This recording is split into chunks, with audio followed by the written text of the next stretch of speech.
وزیر اعلیٰ بلوچستان میر سرفراز بگٹی کی زیر صدارت صوبائی کابینہ کا 21واں اجلاس۔ سرکاری ملازمین کے لیے جامع health insurance scheme, electric bikes scheme کو عام آدمی کے لیے متعارف کرانے سمیت اہم فیصلے۔ وزیر اعلیٰ بلوچستان میر سرفراز بگٹی کی زیر صدارت صوبائی کابینہ کا 21واں اہم اجلاس چیف منسٹر سیکریٹریٹ میں منعقد ہوا، جس میں صوبے کی معاشی، سماجی اور انتظامی بہتری سے متعلق متعدد اہم فیصلے کیے گئے۔ اجلاس کے آغاز میں صوبائی کابینہ نے وزیر اعظم پاکستان محمد شہباز شریف کی جانب سے بلوچستان میں مواصلاتی اور تعلیمی منصوبوں کے آغاز پر اظہار تشکر کیا اور ان اقدامات کو صوبے کی ترقی کے لیے خوشائند قرار دیا۔ صوبائی کابینہ نے عام آدمی کو ریلیف فراہم کرنے کے لیے الیکٹرک بائکس اسکیم متعارف کرانے کا فیصلہ کیا۔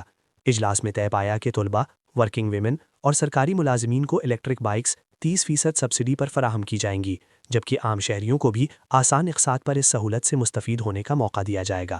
کابینہ نے اس بات پر اتفاق کیا کہ اسکیم پر عمل درآمد بینک فائننسنگ کے تحت کیا جائے گا تاکہ زیادہ سے زیادہ افراد فائدہ اٹھا سکیں۔ کابینہ اجلاس میں انکشاف کیا گیا کہ صوبے کے لگ بھگ 2.5 لاکھ سرکاری ملازمین کے علاج معالجے پر سالانہ 6 سے 7 ارب روپے خرچ ہو رہے ہیں۔ اس تناظر میں صوبائی کابینہ نے سرکاری ملازمین کے لیے جامع ہیلتھ انشورنس اسکیم متعارف کرانے کا فیصلہ کیا تاکہ علاج معالجے کا نظام شفاف، مؤثر اور پائیدار بنایا جا سکے۔ اجلاس میں رائج الوقت پالیسی کے تحت علاج کی غرض سے پیشگی میڈیکل ادائیگیوں اور عوامی انڈومنٹ فنڈ کے آڈٹ کی بھی منظوری دی گئی۔ صوبائی کابینہ نے نوجوانوں کو معاشی خود مختاری کی جانب گامزن کرنے کے لیے انٹرپرائزز ڈیولپمنٹ پروگرام کی توسیع کی منظوری دے دی، جس کے تحت یہ پروگرام اب گاہ در، کیچ اور آواران تک پھیلایا جائے گا۔ اجلاس میں گڈ گورننس کے فروغ کے لیے میرٹوکریسی پر زور دیتے ہوئے میرٹ کی بنیاد پر تعیناتیوں پر اتفاق کیا گیا اور اس عزم کا اعادہ کیا گیا کہ میرٹ پر کسی قسم کا سمجھوتہ نہیں کیا جائے گا۔ اجلاس سے خطاب کرتے ہوئے وزیر اعلیٰ بلوچستان میر سرفراز بگٹی نے کہا کہ بلوچستان کے لیے مواصلاتی اور تعلیمی منصوبوں میں تعاون پر وزیر اعظم پاکستان کے شکر گزار ہیں۔ ان منصوبوں کی تکمیل سے مواصلاتی نیٹ ورک میں نمایاں بہتری آئے گی، جبکہ مقامی سطح پر معیاری تعلیم کے موقعوں میں اضافہ ہوگا۔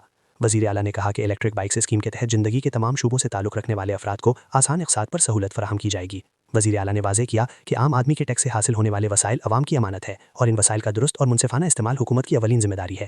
انہوں نے کہا کہ یہ ناانصافی ہے کہ بلوچستان کا غریب آدمی مشکلات جھیلے اور وسائل کا بڑا حصہ صرف مخصوص طبقے پر خرچ ہو۔ میر سرفراز بگٹی نے اعلان کیا کہ سرکاری ملازمین کے علاج معالجے کے لیے ایک جامع ہیلتھ انشورنس اسکیم لائی جا رہی ہے، جبکہ انٹرپرائزز ڈیولپمنٹ پروگرام کے ذریعے بلوچستان کے زیادہ سے زیادہ نوجوانوں کو معاشی استحکام کا راستہ دکھایا جائے گا۔